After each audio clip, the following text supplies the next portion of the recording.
Okay, here's a quick little video taken earlier today. It's quite late. We just got back. I've got a dog in for training at the kennel who needed to be seen by her vet. She's a dog that has had multiple UTIs in the past, which I was unaware of. Her owner let me know that today after I contacted her to let her know that her dog was urinating quite frequently and that I wanted her to be seen by her vet. The owner emailed me back and said, okay, great, thank you for taking her in. And she's had several UTIs in the short time that I've had her. So the reason I filmed this, and for the record, my wife was keeping me company for the drive and she's the one holding the camera while I'm driving, is that Skyla's owner told me that she tried crating her once, maybe twice, but I'm pretty sure it was once.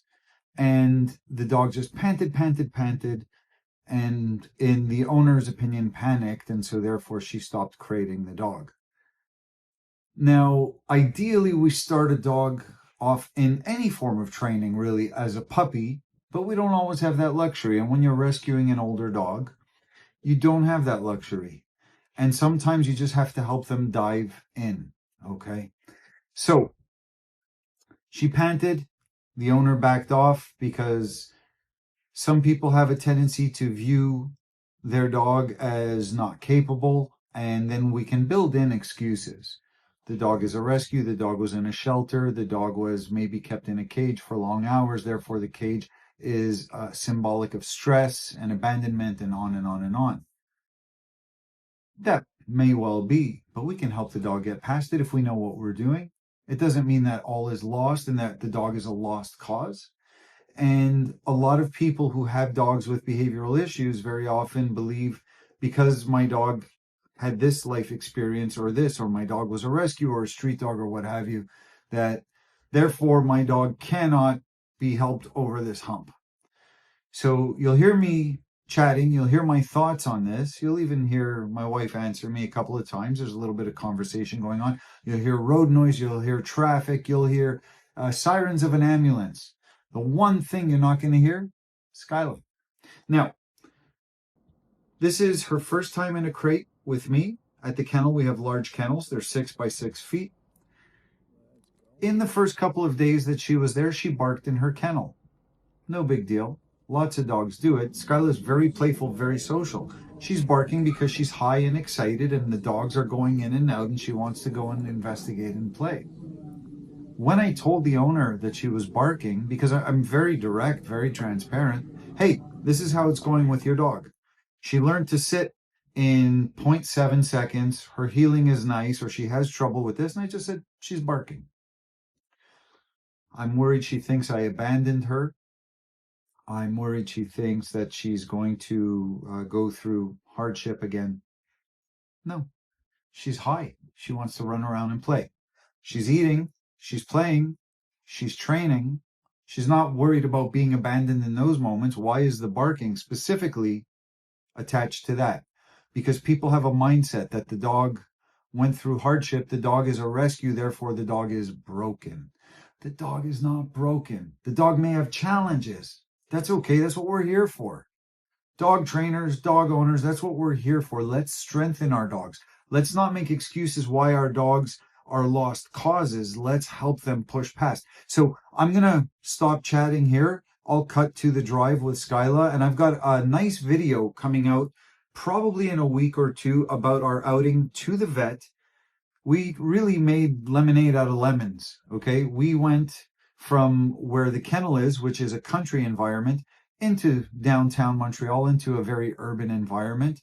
We went on a long walk. We saw tons of distractions.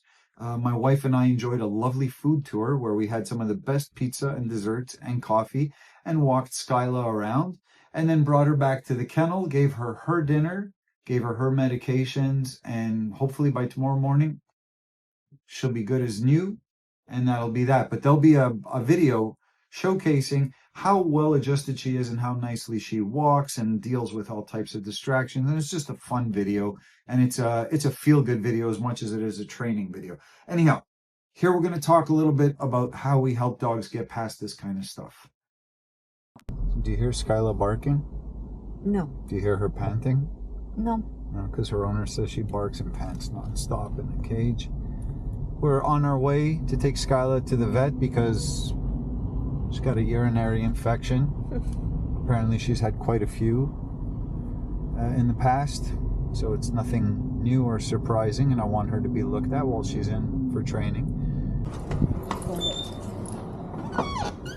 Hi. It's for Skyla. And it gives us an opportunity to work on some crate training with Skyla. And certainly she's got to be patient because we are in gridlock traffic. And we are going to be on the way home as well. And working on crate training is a very, very important thing to do with just about any dog, because you never know when you're going to need to use a crate, whether it's at home, whether it's in a vehicle. If you travel and visit someone or stay in a hotel, it's nice that your dog is used to being in a crate.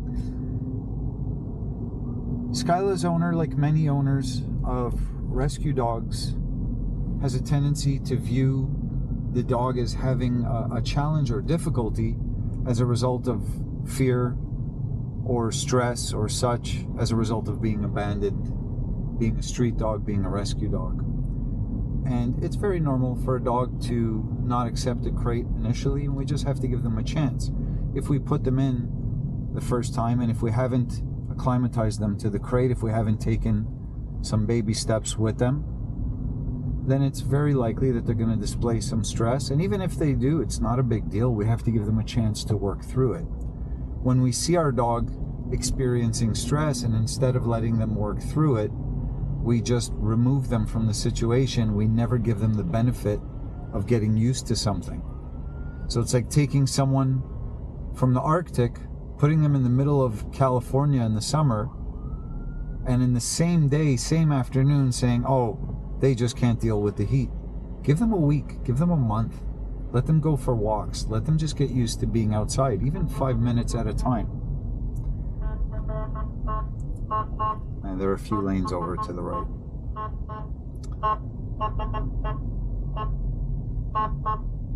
So if we give the dog a chance to get accustomed to it, this is exactly what can happen. This is her first time in my vehicle. This is her first time in this crate. And she was panting in the very first few minutes, which is maybe an hour ago. And here we are an hour later, hopefully out of traffic soon. We're going to be getting off the highway. And she's as quiet as a church mouse. I mean, it couldn't be any better. So hopefully the vet will have her sorted out. She'll probably be on antibiotics and feeling better in no time. She's feeling just fine as it is. She was tearing it up with her brother Dexter and some other dogs this morning. She's eating, she's playful, she's training well. But I definitely want this UTI cleared up for her well-being. And we'll resume some training. We're going to take advantage of being in the big city, and we're going to train there. We're going to train in the city, get some more random distractions in, and continue to crate train. But I hope this is useful to someone watching, where we just need a chance to get acclimated to things. We can't expect a dog to just naturally do well in any situation, in any environment. And this applies to all types of training. Imagine if you drive in the UK and all of a sudden you end up here today, and now you're sitting on the opposite side of the vehicle to drive on the opposite side of the road. Are you going to feel completely natural day one? Of course not. I had that experience. Remember when we got married? Yeah. And we actually flew to London, rented a car, and then had to drive from London to Leatherhead, Wales. To Wales, right. And then take a ferry, and then we went to Ireland, and we drove the entire coast of Ireland. And it was really weird at first. But I won't even say by the end of the trip, by a couple of days in, I was acclimated. So give your dog a chance to acclimate. And don't bubble wrap your dog. I can't say this enough. Don't bubble wrap your dog. Don't try and protect your dog from stress. That doesn't help your dog. That makes your dog weaker and weaker and weaker. Because what you're saying is they never have to get acclimatized to anything new. They never have to adapt to any change. And we're just going to come in wearing our big red cape and be the hero and always protect and save the dog. And we are robbing the dog of all chances to grow and to be stronger and to be able to take on just daily change and stress in daily life. So help your dog be stronger, and whether it's crate or noise or just getting used to new environments or getting used to training of any sort, give your dog a chance. Your dog is stronger than you know. No, I love you too. Skyla, go in your cage. Yeah, you're so cute. Good girl. She's thinking, can I fit?